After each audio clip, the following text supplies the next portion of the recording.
President-elect Donald Trump's message to his pick for top health advisor was simple. Go wild, he said, at a rally just before the election. I'm going to let him go wild on health. I'm going to let him go wild on the food. I'm going to let him go wild on medicines. Kennedy's room to go wild at the Department of Health and Human Services includes the nation's public health agencies and its medical research, along with government-funded health insurance for more than 140 million people. Don't we deserve a president of the United States that's going to make America healthy again? Kennedy is an environmental lawyer. His uncle was former President John F. Kennedy, and his father was former Attorney General Robert F. Kennedy. He ran for president this year as an independent candidate, quitting a Democratic Party that he said his father and uncle would not recognize, in part because of what he says are the party's ties to large pharmaceutical companies. It has become the party of censorship. It's become the party of big pharma. During the coronavirus pandemic, Kennedy backed false claims that included links between vaccines and autism, and the existence of a U.S. government conspiracy to use COVID vaccines to experiment on Black and Hispanic Americans.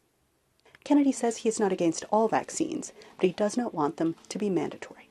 Anybody who wants to take a vaccine, I'm not going to get in their way. If you want a vaccine, or if you want to vaccinate your children, those vaccines will be available.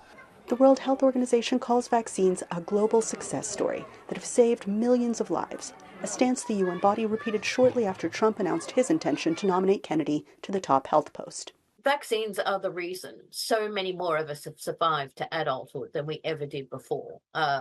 They are so effective that they're almost a victim of their success. Kennedy's vaccine skepticism could affect whether insurance companies continue to cover them, says former Biden administration coronavirus response coordinator Dr. Ashish Jha. RFK Jr. has demonstrated, I think, over decades that he doesn't understand the basics of scientific thinking and of rigorous analysis. He says things that are just flatly wrong, and he peddles in conspiracy theories.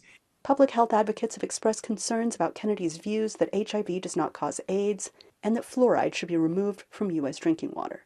House Republican leader Mike Johnson says Trump and his cabinet have a mandate to shake things up. The status quo is not working for the American people. And so these are persons who will go in and bring real reform, a significant reform to the agencies that they lead. If confirmed, Kennedy would head an agency of more than 80,000 employees across the United States and around the world, with a budget of $1.7 trillion. Anita Powell, Viewing News, Washington.